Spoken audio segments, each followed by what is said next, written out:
Bismillahirrahmanirrahim. Wa nafa'ana bi'ulumihi fid dharain amin. Masih di bab mendahulukan orang lain bagian ketiga. Kemarin sudah dijelaskan ada kisah sahabat yang luar biasa yang membuat Allah Ta'ala itu kagum, ridho sekali kepada perbuatan orang tersebut. Dia butuh makanan untuk keluarga sendiri, tapi justru diberikan kepada orang yang lebih membutuhkan. Padahal dia butuh makanan tersebut, tapi ada orang yang lebih butuh lagi, dia berikan kepada orang yang lebih membutuhkan. Ini yang membuat Allah Ta'ala kagum, sangat ridho kepada orang tersebut. Dalam syarahnya itu dijelaskan orang tersebut, sahabat tersebut bernama Abu Talhah.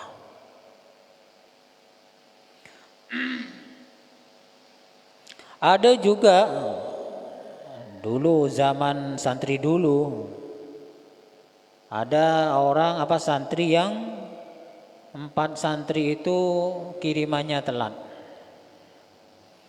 Cuman teman akrab 4 orang ini, santri ini, mau masak nasi tidak ada yang mau dimasak. Semuanya tidak punya beras. Salah satu di antara mereka itu ada yang punya tapi sedikit. Tidak cukup dimakan oleh 4 orang, mungkin hanya 1 genggam. Akhirnya yang punya beras itu bilang, kamu punya beras? Tidak punya. Kamu tidak punya? Tidak punya semua. Saya punya sedikit tapi. Gimana kalau kita masak bersama, kemudian dimakan bersama? Oh ya, tidak apa-apa. Akhirnya dimasak. Katanya yang punya beras, masaknya malam-malam saja ya, jangan siang. Oh ya, dimasak malam-malam. Setelah matang, mau dimakan di kamar, namanya 1 genggam ya kan sedikit, untuk 4 orang kan tidak cukup. Jadi diwadahi talam. Diwadahi talam, piring besar itu, lengser ya katanya bahasa Jawa nih. Setelah taruh di kamar 4 orang ini, lampunya dimatikan. Lampunya dimatikan, tidak pakai lampu. Ayo makan bareng-bareng katanya yang punya beras. Makan. Setelah makan, ya 4 orang ini kayaknya pernah baca hadis ini. Jadi dimatikan lampunya agar supaya yang lain mengira bahwa dia sudah kenyang. Ini kan di sini di hadisnya kan dimatikan lampunya agar supaya tamunya itu mengira tuan rumahnya itu sudah makan, sudah kenyang. Jadi gak kelihatan. Jadi pas di kamar itu, Bismillahirrahmanirrahim, mulutnya itu bunyi semua, cap-kecapan gitu Madura. Begitu. Semuanya begitu, cap-kecapan. Setelah selesai, agak lama, Alhamdulillah. 1. Kemudian 2, Alhamdulillah. Sampai ke-4 itu bilang, Alhamdulillah. Kenyang kepilih ya. Sudah kenyang semua, kata yang punya beras. Alhamdulillah. Tidak bilang kenyang, kalau bilang kenyang kan bohong ya. Bilang Alhamdulillah. Alhamdulillah. Ya sudah, kita hidupkan lampunya. Setelah dihidupkan lampunya, ternyata nasi itu masih utuh, tidak ada yang makan. Nah gini, ini namanya mendahulukan orang lain agar supaya menikmati makanan sampai kenyang. Tidak ada yang makan. Loh, kok masih utuh gini? Siapa yang tidak makan? Nah, katanya yang satunya, saya itu pura-pura makan mendahulukan yang lain. Kalau kamu sama, saya juga pura-pura cap-kecapan ini, pura-pura makan agar supaya yang lain mengira saya itu sudah makan dan kenyang. Ternyata tidak ada yang makan semua. Ya mungkin pernah baca hadis ini santri ini. Sampai begitu ya kalau santri dulu mendahulukan yang lain. Kalau santri sekarang macam-macam ya. Ya bergeradak ongkos. Wasibi undau nih ya. Sebek ya. Itu santri dulu. Ini secara pribadi. Ada juga lembaga itu yang isar ya, mendahulukan orang lain itu ada. Pondok yang mendahulukan orang lain. Ini kan kelas pribadi. Ada. Yang saya tahu selama ini ya Sidogiri. Sidogiri itu tidak mau dikasih uang bos, dana bos itu. Dan juga tidak mau dikasih MBG, makan bergizi gratis. Berapa miliar itu? Santrinya umpamanya 20.000 kali 15.000 per anak per hari. Berapa 1 tahun? Itu puluhan miliar itu wes. Untuk MBG ini ya, lain bos. Oh, banyak sekali itu. Luar biasa itu puluhan miliar. Sidogiri tidak minta. Bukan tidak minta, tidak menerima. Tidak menerima dana bos untuk sekolah dan juga MBG untuk anak atau santri-santrinya. Ketika ditanya kenapa? Jawabannya dahulukan santri atau pesantren yang lebih membutuhkan. Begitu. Ya ini untuk kelas pondok, Jadi Sidogiri alasannya diberikan saja dana bos atau MBG itu kepada pondok yang lebih membutuhkan. Jadi mendahulukan orang lain. Apakah Sidogiri tidak butuh dana? Ya butuh juga. Cuman bahasanya begitu. Sampai sekarang tidak menerima bos, dana bos atau MBG. Saya juga paling kagum ya. Saya kan di kegiatan Sidogiri itu setiap bulan pengajian pindah-pindah ke setiap kabupaten, bukan Lumajang saja, setiap kabupaten. Itu santrinya kan disuruh ngaji. Kiainya sudah datang dari Sidogiri, bawa rombongan, ada supir, ada mobil, ada asisten ustadz yang mendampingi. Itu kan ada biayanya. Kalau 1 juta untuk ke Lumajang mungkin ada itu. Kalau sampai Sumeneb, Bondowoso, Situbondo, Madura itu, ya bukan 1 juta kayaknya biayanya itu. Kiai itu bilangnya begini, santri tidak usah mikirkan biaya perjalanan kiainya atau biayanya, tidak usah ditanggung pondok wis. Tujuannya apa? Isar ya, mendahulukan santri itu uangnya digunakan untuk keluarganya. Dan lagi pesannya, tidak usah repot-repot nyabis, tidak usah, pokoknya ngaji gitu.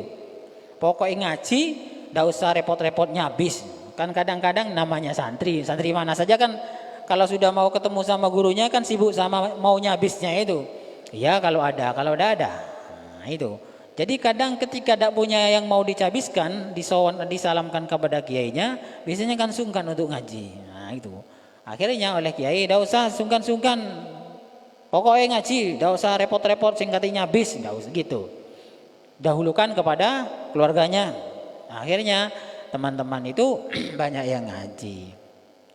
Karena monggo todus itu sudah mulai berkurang ya. Ya ada yang nyabis, ada yang enggak. Yang punya ya nyabis, yang enggak punya ya enggak nyabis. Enggak apa-apa, enggak usah mikir itu, enggak usah mikir biaya kiainya, enggak usah. Nah, ini namanya mendahulukan santrinya, uangnya untuk kepentingan keluarganya. Sing penting ngaji. Tuh. Kemudian lagi ya, kalau ada rapat ya, pengurus, saya kan termasuk pengurus alumni Sidogiri itu. Kalau ada rapat itu ya, baik di sini, di Lumajang atau dipanggil ke Sidogiri, itu disangoni ya, sama pondok itu disangoni. Sangoin, benih ngongkos TV, ya itu jadi isar, mendahulukan uang yang dimiliki oleh santrinya itu diberikan kepada keluarganya. Jangan dibuat untuk sangu pergi untuk rapat di Sidogiri atau di sini, enggak. Jadi disangoni memang. Jadi kadang saya malu sendiri. Yang paling ini juga di Sidogiri itu hall besar ya. Setahun itu sekitar 4 ya. Yang datang sekitar 25.000 sampai 30.000 itu setahun sekitar 4 kali. Saya alumni ini tidak pernah ditarik urunan itu. Padahal yang datang sekitar 20-30.000 4 hall itu. Jadi tidak pernah saya itu sebagai alumni ditarik urunan, tidak pernah itu. Serius ini. Paling itu 2 tahun 1 kali. 1 kali itu pun untuk wilayah Lumajang. 50.000 kalau punya. Kalau tidak punya ya seelahnya. Tidak ada tekanan. harus alumni harus urunan 200.000, ndak ada itu. Ndak ada. Kalau punya 2 tahun itu saya cuma 50.000. Itu untuk Lumajang, untuk yang di Sidogiri yang besar itu nggak pernah ditarik itu. Serius ini. Ini karena apa? Yang saya tangkap Sidogiri itu lebih mengutamakan kepentingan santrinya dalam keluarganya daripada kepentingan Sidogiri. Jadi semuanya itu apa kata Sidogiri begitu. Nah, namanya isar kelas pondok pesantren. Nah, yang lain saya tidak tahu karena saya alumni Sidogiri ya cerita Sidogiri. Jadi namanya mendahulukan orang lain itu sunnah. Kemudian hadis yang kedua, wa anhu qala Rasulullah sallallahu alaihi wasallam ta'amul isnaini kafis salasa wa ta'amus salasa kafil arba'ah muttafaqun alaih. Makanan 2 orang itu bisa mencukupi 3 orang. Makanan 3 orang bisa mencukupi 4 orang. Apa maksudnya hadis ini? Kalau punya makanan cukup 2 orang, cobalah ajak 1 orang lagi, begitu. Bawahnya mau dimakan 2 orang, ayo cari yang lain, gitu isar. Mungkin ada yang lapar diajak. Jangan kemudian pas ngetek ya. Cak kasak sekudi dia, cukup ning kedua ngetek bayi. Nah, enggak begitu. Umau begitu bagaimana? Ya enggak apa-apa. Cuman yang lebih baik ngajak orang lain lagi yang butuh makan atau yang lapar untuk diajak gabung makan. Yang 3 cukup untuk 4. Jadi ngajak 1 orang lagi. Kayaknya kalau ini enggak begitu dipakai kayaknya. Mulai cukup 2 ya 2 ya. Tak salah. Cocok. Sepi lah. Saya tahu saya ngode pada itu. Ya tidak apa-apa, tidak kuat ngamalkan. Cuman sekali-kali ngamalkan lah ya, ngamalkan. Kalau memang ada orang yang lebih membutuhkan, ya dikasihkan. Walaupun kita juga butuh. Karena apa? Tidak tahu kita amal soleh kita itu yang mana yang diterima oleh Allah. Apa tahajud kita, apa duha kita, apa yang begini ini sama-sama tidak tahu. Dicoba semua ya, dicoba semua. Wa fi riwayatin li Muslim an Jabir radhiyallahu anhu anin Nabi sallallahu alaihi wasallam qala ta'amul wahid yakfil isnain wa ta'amul isnain yakfil arba'ah wa ta'amul arba'ah yakfis samaniyah. Dalam hadis lain, dalam riwayat lain, riwayat Muslim dari sahabat Jabir, redaksinya beda. Lebih apa? Lebih longgar lagi. Makanan 1 orang cukup untuk 2 orang. Makanan 2 orang cukup untuk 4 orang. Makanan 4 orang cukup untuk 8 orang. Jadi kalau makanan yang sekiranya cukup 2 orang, ngajak 2 orang lagi. Wah, ini lebih berbahaya lagi. Tabu tak kenyang ya kok pasanan. Ya, tidak apa-apa ya walaupun tidak setiap hari ngamalkan, ya sekali-kali. Punya makanan sedikit kok cukup 2 orang, ngajak 2 orang lagi. Jadi 4 ya. Yang diajak kebetulan ya tujuan daerah. Orang yang punya nasi makan cuma 1 kali, yang lain sudah 4 kali. Wah bahaya ini ngajakan seruah ya. Hari mata ada nasi ya. Ya tidak apa-apa, kita coba ya. Coba semua apa yang di sini ini walaupun tidak seterusnya. Nyobalah, siapa tahu amal itu yang diterima oleh Allah Subhanahu wa taala. Cukup sekian dulu, kurang lebihnya saya mohon maaf. Mudah-mudahan bermanfaat. Wallahu a'lam bishawab. Al-Fatihah.